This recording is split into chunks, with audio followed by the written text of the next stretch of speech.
Hi, welcome everybody to Coffee and Conversation. I'm Ellen Crupi, Director of Awareness with Habitaware, and I'm so excited to have Annette Pasternak, Stop Skin Picking Coach with me. Hi, Annette. Hi, Ellen. So Hi, everyone. So good to see you. And I know we're doing coffee and conversation, but I've got my tea here. I got my tea too. Awesome. Cheers. Cheers. So excited to be here. And Annette, before we get started, why don't you just tell us a little bit about you? Sure. So I, have been a skin picker myself, and, it goes back to when I was a kid and kind of started just pretty harmlessly, it's like kind of enjoying peeling off those sunburns and getting sand out of my hair. It makes it sound like I was on the beach all the time, but that kind of thing. And then it just, graduated.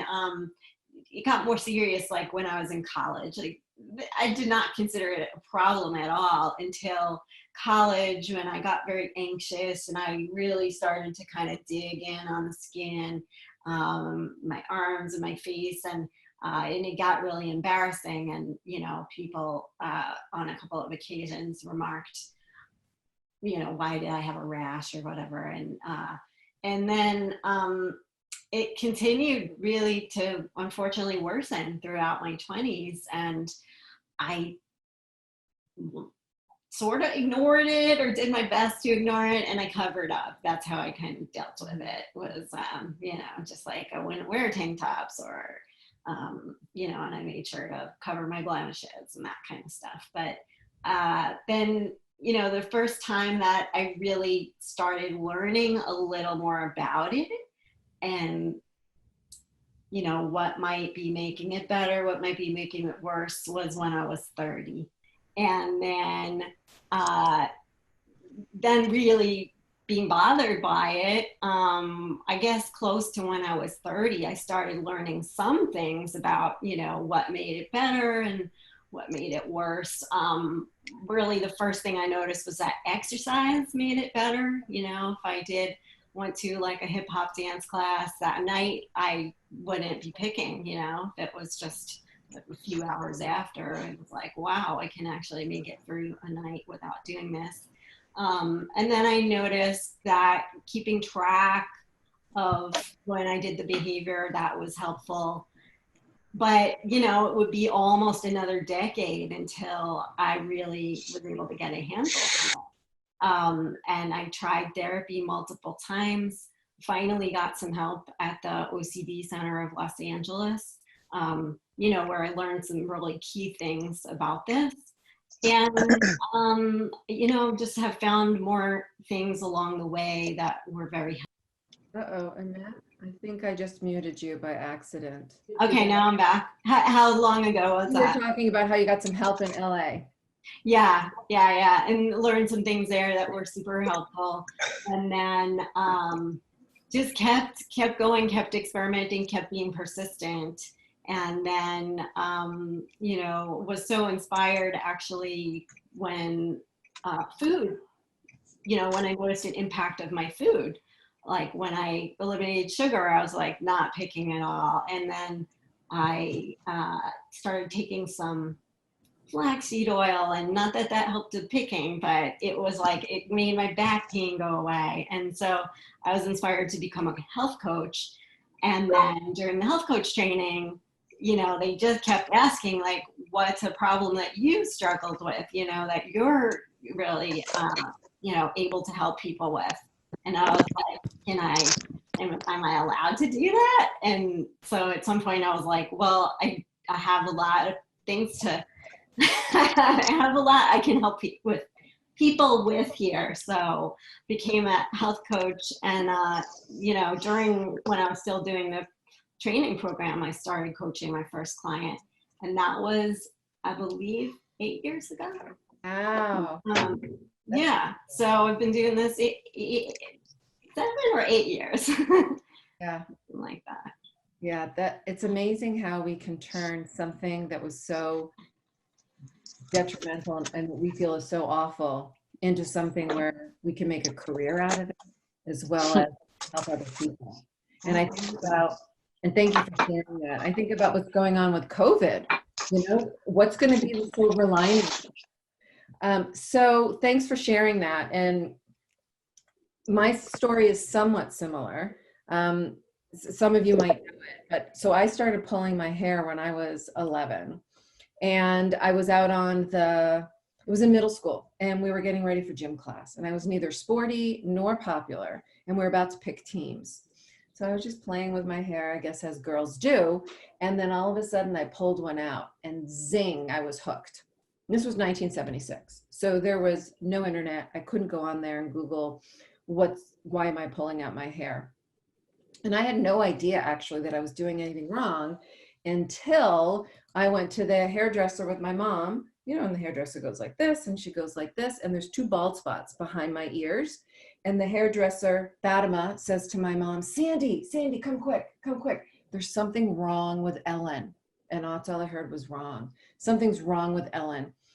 And she's got 2 bald spots behind her ears. And so they're looking at me. What did you do? So I lied. And I said that Encino put gum in my hair.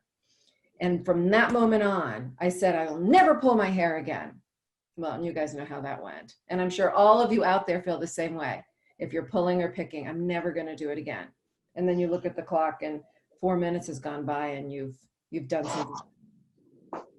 So similarly, I also, like you, Annette, first as a young kid, I didn't know what to do. And I tried to just hide it.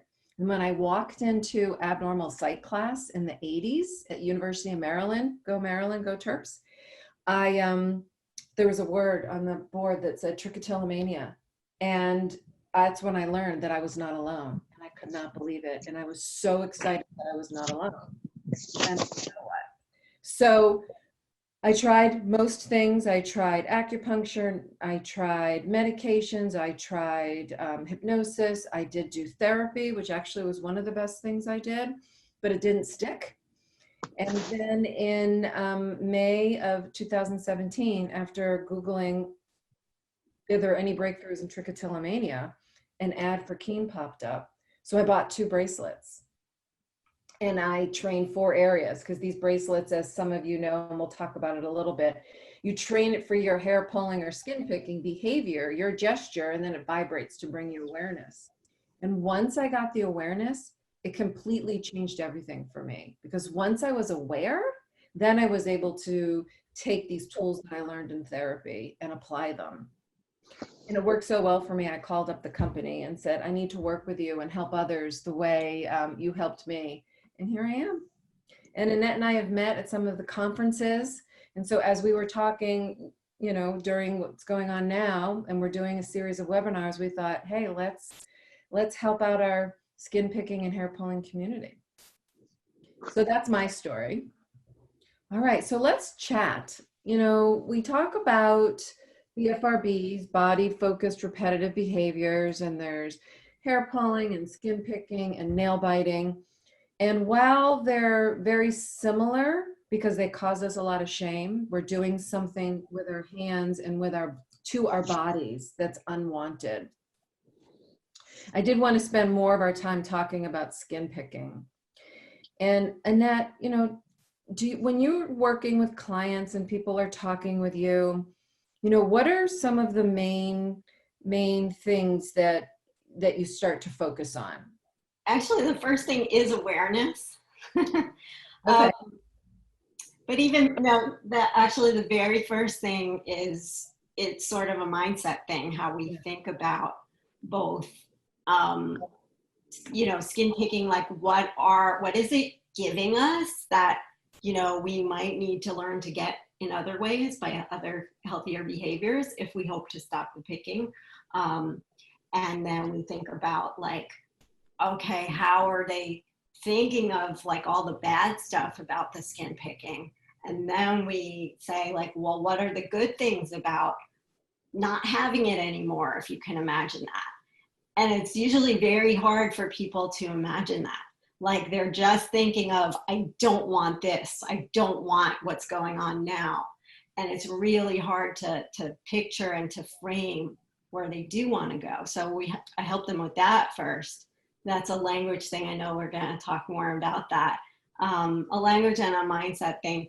And then awareness, like the first homework assignment is literally like, you know, where do you do it? When do you do it? Like, do you do it during certain activities or right before or after certain activities? Do you have like certain thoughts, emotions, sensations that, you know, you're feeling or experiencing right before you do it? So really becoming aware of patterns, all Yeah. these different,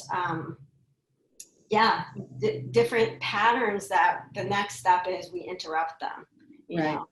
Well, So, let's talk about the awareness, and then let's move on to the other piece, because one of the things I found so powerful, and I wanted to see if you felt the same way about skin picking, is what, you know, with hair pulling, sometimes I'm aware and sometimes I'm not aware. And I find awareness is slippery. So you and I could be drinking our tea at our coffee house and we have some cookies that are on a plate and we think we're only having one or two or three cookies, but we're really having, you know, 15 cookies because we keep taking little bites. So awareness, I find, with hair pulling can be really slippery.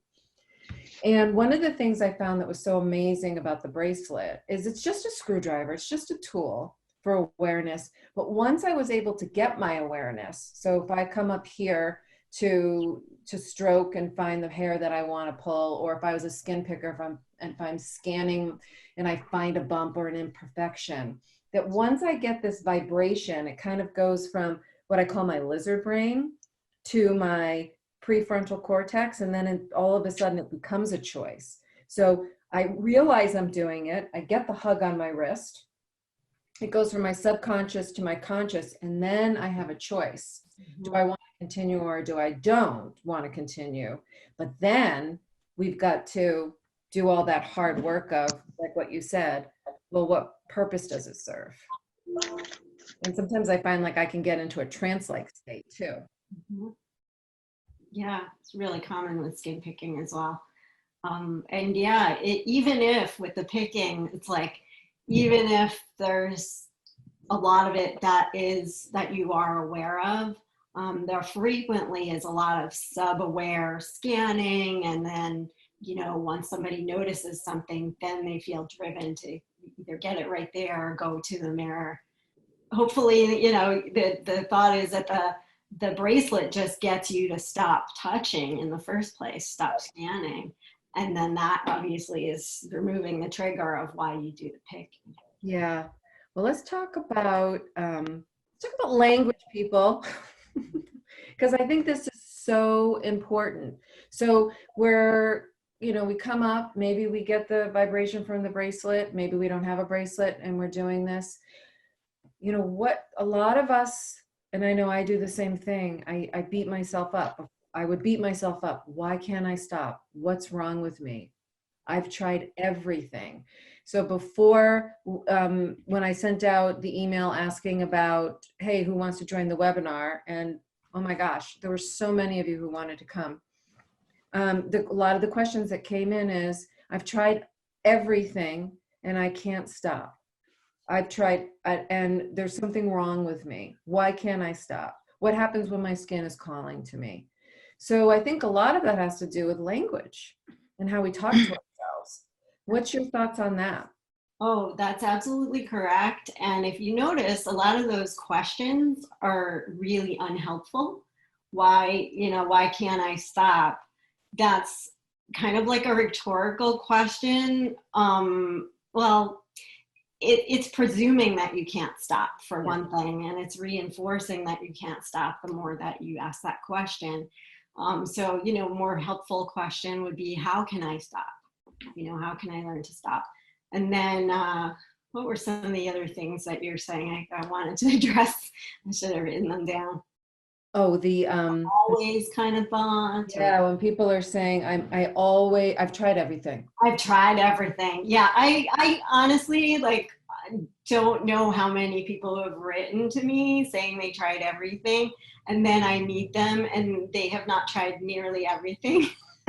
So, and that's, you know, the everything, the always, the never, those are the kind of languages that's like we're exaggerating to ourselves.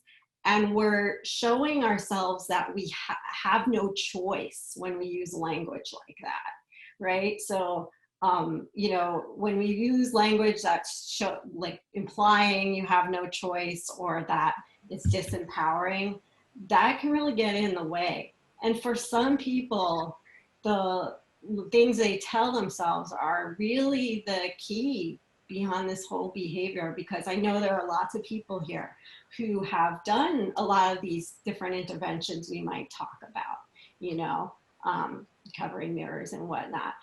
But, you know, none of these are going to work if you believe that they don't work and that you will never stop. So if you have this belief that, like, not the belief in yourself, but like the opposite, the belief that you'll never get past this, then you're going to sabotage yourself. Like, no matter what, like you're going to set things up so it looks like nothing works, you know, like because you'll try something and then you'll pick a little, which is natural. I mean, this is not an all or nothing thing, you know, which is how so many of us look at it, which is another language problem in itself, even if it's mental language. And so, yeah, so you may try something and then get discouraged because, like, you pick a little and then you say to yourself, what? Like, what's the use? Like, I picked a little. And there's a trap also I want to mention, since we're talking about language, just like two thoughts that I think every skin picker I've ever met has these. And the first one is, listen in. Let's all get close. The first one is like, just this one. Like, I'll just get this one or do this one. Mm-hmm. And that opens the door. That's a lie, right? Because it's rarely going to be just this one. That's like the just this one drink if you're an alcoholic. Yeah. And then the second thought is like, oh, I've already picked today. What's the use? Might as well keep going, kind of thing. Yeah. And I do that. And I know I can speak for hair pullers that it's the same exact thing. If I could I'm just going to do one. I'm going to do that perfect one that I want, that curly, coarser one that's a little thicker. Once I get that one, I won't do it anymore, which is a total lie. And it's a what's the word? It's a false belief. Mm-hmm. And the other thing I think is so powerful, someone told me, and I want to get your thoughts on this, Annette. So, you know, and I do it too. Oh, you know, I've already started. What's the use? I'm just going to keep going. Yeah. All right, imagine that you're walking down the steps. For me, I trip going up the steps, but you're going down the steps and you start to trip, but you catch yourself. Are you going to throw yourself the rest of the way down the steps? Right? You know, just because you tripped on two? No, you're going to pick yourself up. Language, people. I mean, you're going to pick yourself up and you're not going to let yourself fall down the rest of the way. Yeah. So a lot of this is, and the same thing like you were saying with mindset, which I think is so important, is these beliefs of I'll never be able to stop. Well, guess what? I believe you. You know, and what's that Henry Ford quote we were talking about? And my Pilates instructor does something very similar, and she's so good. And she'll say, you know, if you think you can or you think you can't, I believe you. And this is something where one of the most important things to do in our practice, and it's just a practice to pick less and to pull less, is to believe in ourselves that we can do it. And sometimes we have to fake it till we make it. Sure. So that was the first one. I interrupted you. I got all excited on it. Oh, no, that's okay. Yeah, that Henry Ford quote, I believe, is if you think you can, you're right. If you think you can't, you're still right. Or maybe it's the opposite, but yeah. I promise. Either way, it's true. So we were talking about two things that skin pickers always say. Oh, sure. No, there's just a lot of languagey things, and if you want to instill belief in yourself, you can start with the language. You can start like not tolerating disempowering language and recognizing it and then changing it, consciously. Self-talk. We can all do self-talk. In any given moment, we don't have power over what thought pops into our head. But with awareness, we don't need to believe it, and we can choose something else. If, you know, that thought, I think you were saying, like, yeah, the analogy with the going down the stairs, I mean, that's great. Like, maybe you can just remind yourself, like, remember the stairs. Yeah. But sometimes it's the fact that, yes, in that moment, I understand, like, we might really want to pick or pull, but you have to remind yourself in that moment, Yeah, why you don't want to. Because all the other, you know, 20 minutes later or 2 hours later or whatever, you won't want to, and you deeply regret it, and you know this is the cycle. So you got, you know, do your best to remind yourself at that moment, you know, why do you not want to? And also just tell yourself gently to do something else, you know, like step away from the mirror or pull your hand away. You know, that's different than what you're probably telling yourself, which is probably like, I shouldn't be doing this, or, oh no, I'm doing this again, I can't stop, why can't I stop, you know, something like that.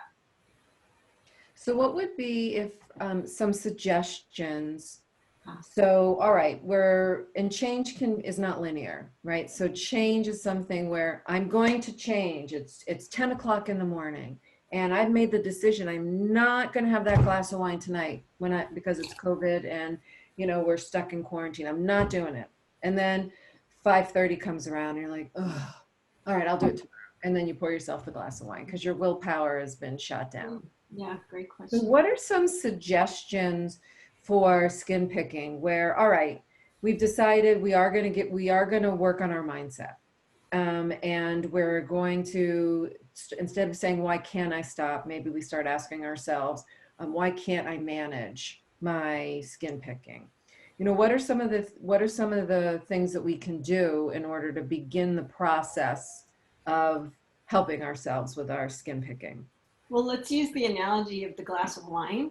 Yeah. Well, if you really, really don't want to have that glass of wine, and you find over and over again, you don't have the willpower when it's in your house, you get it out of your house, you know, or lock it up if, like, let's say your spouse or somebody wants the wine and you don't want the wine, you know, like lock it up and they only have the combo or something, the combination.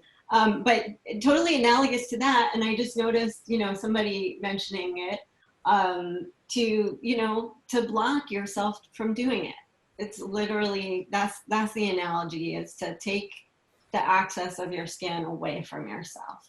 So whether that's, you know, covering the mirrors, that was like the biggest relief for me, honestly, was covering the mirrors in my bathroom and putting over my fingers before I got in bed at night, because I like to read in bed and I would just like end up picking, you know. So those Would you repeat that one again? Because that's a good one for me. I love to, and I'm sorry, I was just scanning because I think somebody's not on mute, but I'm going to mute. Okay. So the Band-Aids over the Oh, it was Band-Aids. Okay, yeah. so you go to bed with Band-Aids as Yeah. So, you know, that would keep me from, so these are, you know, what I call blocking strategies, like blocking yourself from your skin, or from either seeing your skin or touching your skin, because those are the direct triggers. Like, you don't just start picking out of nowhere. You always either see your skin, look at it closely, or you touch it before you start doing the behavior. So just, like, you know, as much as you can block yourself from those things as possible, the better. We had a question, I remember, came in beforehand about scalp picking. You know, so analogous to this for scalp picking might be you know, wearing something around your head. There's a chemo cap someone told me about, like what you would wear for chemotherapy if you've lost your hair and you want it to look nice, you know, with a cap, and it's very comfortable. So I've had a couple of people use that, or the fingertips would work for that. But sometimes it's a sensation thing. And so putting some ice, like you know, like the old frozen peas, a bag of frozen peas on your head can kind of, you know, change up the sensation to where you don't feel like doing it anymore. You can put stuff in your head or your hands. I'm just using this as an example, but even if you don't pick your scalp, think about, you know, how can you use this for whatever body part that you do pick out. You know, you can put, you know, just maybe it would be unpleasant if you had like conditioner in it or coconut oil or something. Right. Yeah, and one of the things I just noticed, someone also made a comment about, well, when you were talking about the Band-Aids, someone said, well, then I can pick them off. I can pick off the tape. And that's where I do get into language people. And also there is a solution for everything. You just have to find it and then choose to use it. Yeah, and it's, you know, it's a habit. And in the beginning, the habit is not to pick off the Band-Aids. You know what I mean? So you have to like really want to do it super badly and take them off. For me, like I wanted not to do it more than I wanted to do it. I had no control when I didn't have the Band-Aids on, but when I did have them on, I couldn't control it. But if I did start to take them off and be like, oh, I just can't do it, I take them off, then that would reinforce that I could take them off. And so that trick won't work as well, you know, after a while. So that's probably also like a language. I mean, it's harder already because of that, but you know, I think probably that person needs to work on like, I can do this, and like, yes, sometimes I will take it off. I mean, I had like, the mirror I did have available to me was, you know, I had those mirrored closet doors, and I would have one. Oops, Annette, I just muted you by accident. Unmute yourself. Sorry. Oh, okay. Right. I think I was starting to talk about the closet. Yes, and then Okay. I hit mute. My apologies. That's okay. So I had those double closet doors, and I covered one with pretty paper, and I would keep the other behind it. So you could see half my clothes at once, but who cares? But you know, I would have that other mirror that I could use, and I would use it to put some makeup on or to see what my clothes look like or my hair. Were there times I picked in front of it? Sure, you know, but that's just the nature of the thing. But the more you practice with it, you know, I think as it went along, and as my custom was less and less to automatically go to pick when I saw a mirror, it got better, and the ratio of times that I didn't pick versus pick got better and better. Yeah, I mean, and Anila and I from Habitaware talk about this all the time, that the goal should be to pick and pull less versus to strive for pick and pull free. Yes. And a lot of it, I mean, we talk about language, and a lot of it is, as we said, it's how we talk and it's our belief. Mm-hmm. And because we can't put our hands away and we can't put our skin or our hair away, and it's visible, sometimes we believe that it's our fault and we can't stop. But it's, you know, we are, I get very excited about this. It's a belief. If you believe that you can't, you won't. And that's true. I believe you that you can't. But if you believe you can, I also believe you. And you have to liken a lot of, you know, the skin picking and the hair pulling to, let's say, diabetes. And I've said this before, but it's worth repeating. My mother is diabetic type 1, so she will always be diabetic. But she can control her diabetes with insulin, diet, and exercise. She will never have a diabetic-free day, and she will never not be diabetic, but she can control it. And does her sugar spike sometimes? Sure. Does her sugar crash sometimes? Yes. But for the most part, she's pretty even Steven, and she knows what she needs to do. And that is what language, again, that's what we need to remind ourselves. So some of the questions I know come up is willpower, which we talked about. You can't just white knuckle it. And sometimes it's easier at the beginning of the day than it is at the end of the day because we've done so many things. So I would encourage you to have different things that are going to resonate with you. And maybe one of those things for you out there would be, because Annette and I were laughing over this morning, is language, people. And that maybe that's what you say to yourself.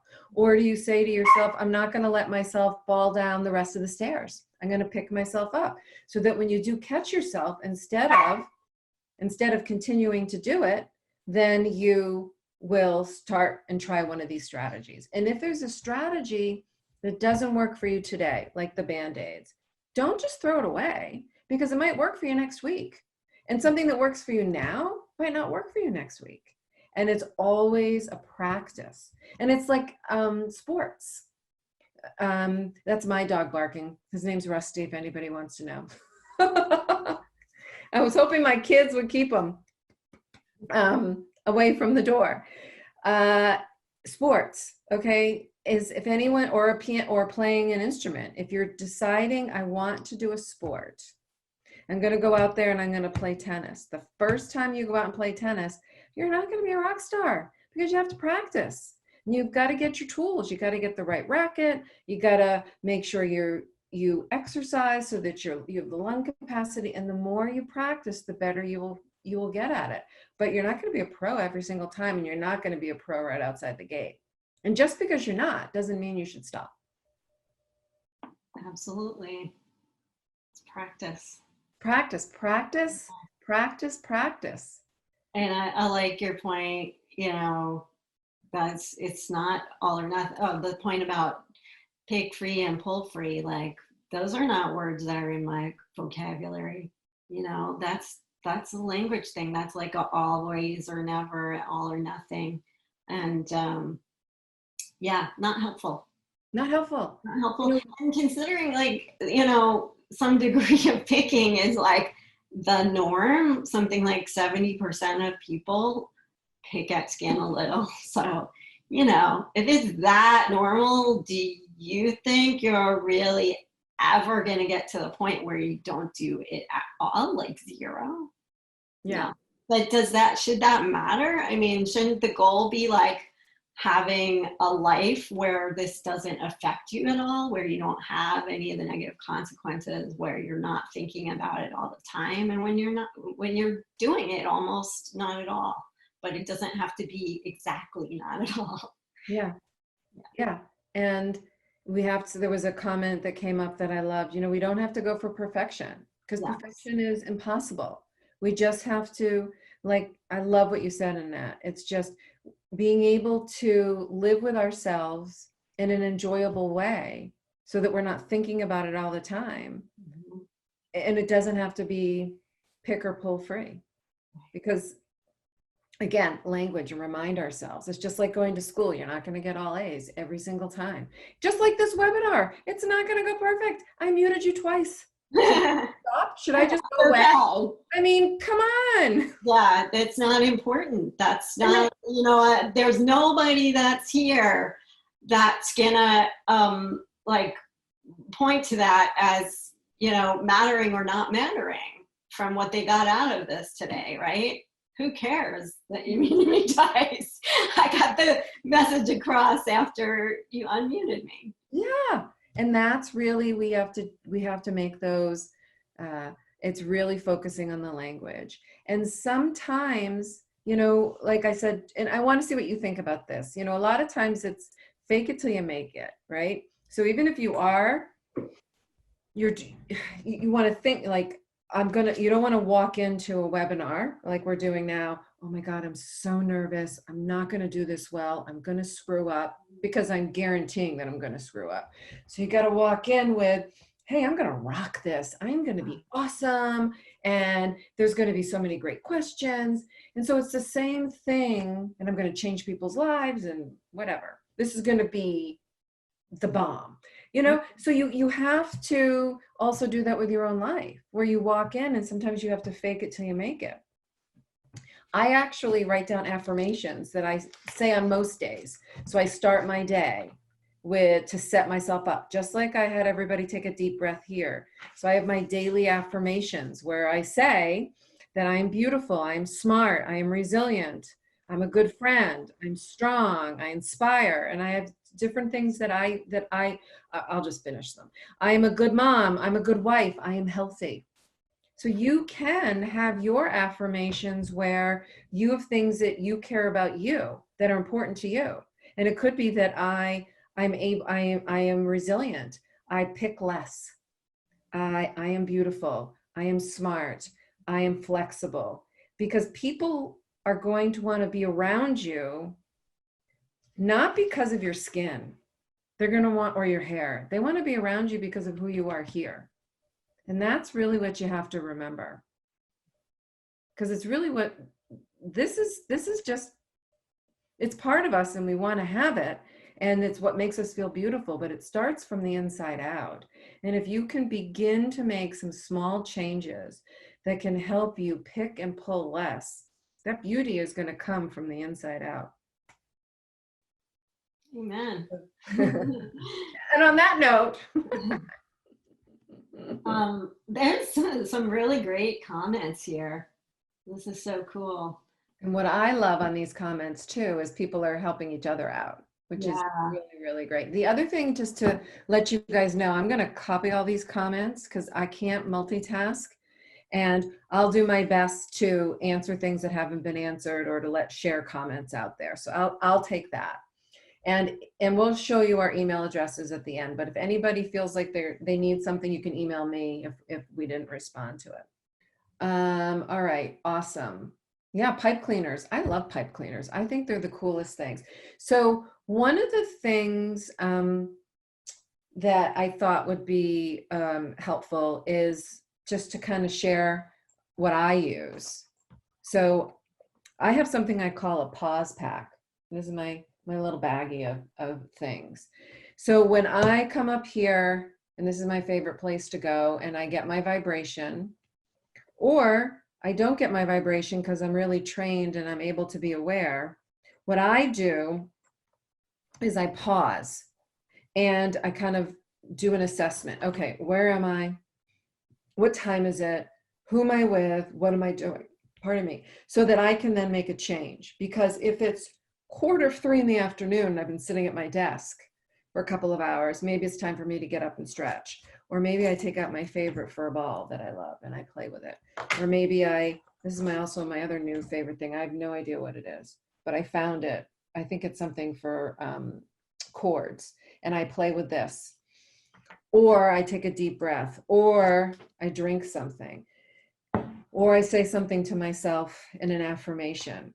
But a lot of it is catching yourself and then pausing and then deciding, what are you going to do in that? What do you need in that moment? Language, what do you need in that moment that's going to be healthy and helpful to you to help build healthier behaviors? So that's what I do. Like you were saying, Annette, exercise was one of your main things that worked for you, as well as diet. And I know that also helps me, as well as playing with different things and keeping my restless hands occupied, and healthier behaviors really helps me. What are some of the things that that you're working on now in your coaching with respect to tools that people are using?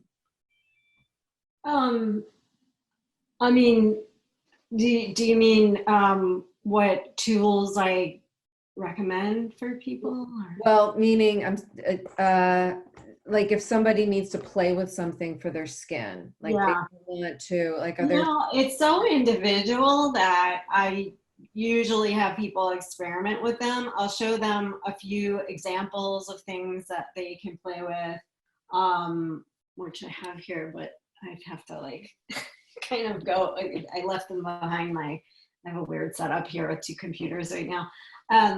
But I mean, it's one of those things. It's so individual to the person if they need to play with anything. Yeah. For myself now, it's like the only things that I do is I make sure to, if I have the bright light on in the bathroom and I'm like leaning in and kind of checking things out, or even squeezing a couple pores, I'm like, nope, I didn't mean to do that, or I don't want to do that, So just still controlling the lighting a little bit. You know, I haven't had my mirrors covered in years and years and don't need to, but the lighting still can get me every once in a while, like really bright light. And we have a really bright light in there. So, I mean, I should have never turned it on probably, but, you know, every once in a while, that's the thing. Yeah, and I'm with you. And while I'm not a skin picker, I have I had a magnifying mirror, and I would get lost in it. I was just looking. Nobody Yeah. wants to look in a magnifying mirror. Everybody out there with magnifying mirrors. Throw it out. Throw out if you pick with tools, any kind of, you know, tools, tweezers and stuff, throw that out, you know, or get a lock box and lock it up for like 2 weeks in between when you need to tweeze your eyebrows, to whatever you use it for, you know. One thing I recommend is taking the tweezers, putting it in a Tupperware, filling it with water, and sticking it in the freezer. Yeah, yeah. I have clients who do that too. Kate, yes, get rid of them. Katie, sorry. I saw Get rid of the magnifying glass, and you don't. No one's going to see you that close. And you know what? Really important. I think. Sorry, folks. I think we're back in business. Okay. I forgot what I was saying. Yeah, that's okay. So yeah, and now as far as, so like for myself, I don't really use interventions anymore, but I'm very careful about my lifestyle. You know, I eat relatively healthy. I exercise. I meditate. I get good sleep. And all of those are things that really affect skin picking and hair pulling. So, you know, if you have deficits in any of those areas, you know, working on that should help a lot, like your sleep or your, you know, exercise or things like that. And those lifestyle changes not only will help with the skin picking or hair pulling, it's going to help in general. Mm-hmm. All of us right now should be looking at how can we just be better to ourselves. Mm-hmm. Even if we weren't skin picked, everybody's got something. But even if we didn't have this issue, everybody's locked up with COVID-19 and really assessing what's going on in their lives. And just doing small little steps to be a little bit healthier will go so far. It's like success breeds success. Movement breeds movement. If you sit on the couch too much, you're not going to want to get up. But if you get up and you move, then that's going to lead to more movement. Mm-hmm. And it's really easy to kind of let yourself go downhill, you know, by being, there's a difference between being gentle with yourself as far as like not being mean to yourself in your language, you know, that's never helpful. But also, you also don't want to like let yourself off the hook with your language too much, you know, where it's like, oh, it's a hard time, so, you know, I'm just gonna eat chocolate or whatever. And like, you can do that a little, but if you keep doing it, you're gonna make that a habit and a problem, you know? And so sometimes it's really, I think it's important to be both kind and firm with yourself. Yeah. Because yeah, a lot of times we're the opposite. We're mean, but we're also like, when we think of self-care and being gentle, we're not doing ourselves any favors either. Mm-hmm. So I want you guys to think about that, what Annette just said. And if you want, throw something into the chat. What's one thing you're going to do? To one small thing to be kind to yourself. What are you going to do? And what maybe one lifestyle change are you going to do? What do you think is the most important thing you've gotten from this? Whatever it is, it doesn't have to be an action you're going to take. I'm realizing it's so late. I know we could talk forever, but I do want to address one thing that I saw fly by. And does the Keen bracelet help with nails? And I'm just going to take a minute to address the Keen bracelet, or maybe 2 minutes. So the Keen bracelet was developed specifically for hair pulling because Anila pulled her eyelashes and eyebrows. But it also does help with skin picking, and it does help with nail biting. Now, the way Keen works is there's some sensors inside. And so you train it in 25 seconds for your behavior. So this is one of the behaviors that I have. So it's sensing movement, it's sensing direction. Where is it? It's going this way. What's my wrist doing? It's going up and down. And what is my wrist doing in 25 seconds? So it can create this guard. So with skin picking, let's just say I was feeling around for this blemish. I would want to train this area. So this is the direction, and my wrist is going side to side. With nail biting, and my daughter is a nail biter, she does it like this. You got the direction, but there's hardly any movement. So when we trained it, we had to exaggerate it just a bit, like a Goldilocks, not too hard, not too soft, but what her movement is. So any skin pickers or hair pullers out there, Keen is able to help you have the awareness, and I can help you train it. And it's going to be based on your movement. And sometimes the best thing to do is to look in a mirror and see how your wrist is moving while you're training it. And the other thing is, it's got a 90-day money-back guarantee. So you have a solid 90 days to give it a go. And we offer free training. So that's my commercial on the Keen bracelet. And I'm the one who does the training. And someone says they pick with both hands, start with one. Always start with one bracelet in one area. You might not need two. One of the things I learned about myself is I got two and I trained. I was pissed off. I couldn't train 5 areas because I was doing it all over. But I just used one bracelet and I trained 2 areas to start. And I learned that if I was successful with the pull on my left, I moved right. But if I wasn't successful, I didn't move right. So for me, I just need one. Other people that I talk to, they don't do it with their left, but then they start doing it with the right. So they need to wear 2. And the whole goal is just to know where your hands are. So when you start to be aware of your hands, then you can put them down and do something else with them. So that's all this is. And we want the vibration to be considered a hug on your wrist or something that brings you joy. Instead of language, people, instead of saying, why can't I stop? What's wrong with me? I'm a loser. You're now going to say, oh my gosh, I'm a rock star. I'm strengthening my awareness muscle. And then we take in all of the things that Annette and I have been talking about. So the vibration goes off. Now what? I still maybe want to pull or pick, but now what are we going to do? We're going to talk nicely to ourselves. We're going to pause. We're going to block. We're going to play with something else. And we're going to practice it because it's not going to go away in 24 hours. And I will tell you, and I told you this last night, Annette, I got to tell everybody. So I talked with the nicest woman yesterday. She's been biting her nails for 70 years, 70. And she said, this is her last hope. And I got on the phone with her and helped her train her bracelet. And she just does it lying down on the sofa. So that's what we did. She took her iPad and she brought me into the sofa and I helped her train it so that it would vibrate when she was doing her behavior. 70 years, and she's trying now. It's awesome. Totally awesome. One thing I did want to talk about, and I know we only have a few more minutes, is I don't even want to call it relapse, but I do want to like what happens when we've worked really hard and we're doing really good and we're pulling and picking less, but something happens and we had a little bit of an episode. So instead of throwing ourselves down the steps, like what are some of the best ways to go, all right, I got to pick myself up. And I know for me, what I do is I think about what's worked for me in the past versus saying, forget it, you're just a loser, just pull everything. So I pull up what did I do before that was helpful and start to reinitiate those. Sort of like with exercise. If I've taken a break from exercise, I'll then, what worked for me?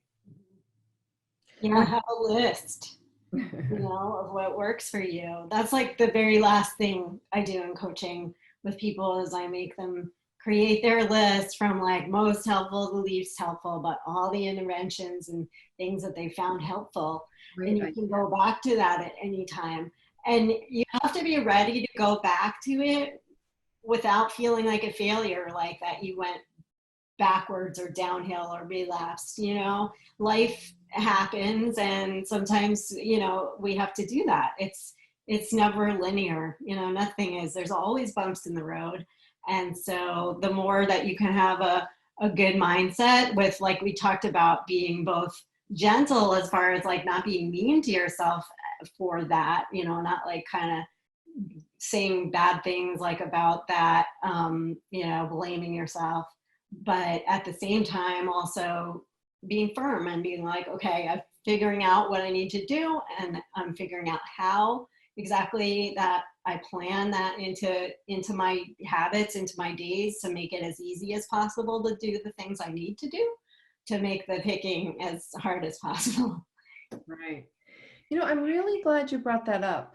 I journal a lot, and about 4 or 5 years ago, I was journaling about what I call the imposter syndrome, you know, where, you know, things are rocking and rolling and you're doing really well in a job. And then all of a sudden, or whatever it is, you're like, oh my God, they're going to figure out I'm a fraud and they're going to fire me because I shouldn't be here, which is a false belief because there's no reason for me to do that and for any of us to do that. And I bet you other people out there have done the same thing.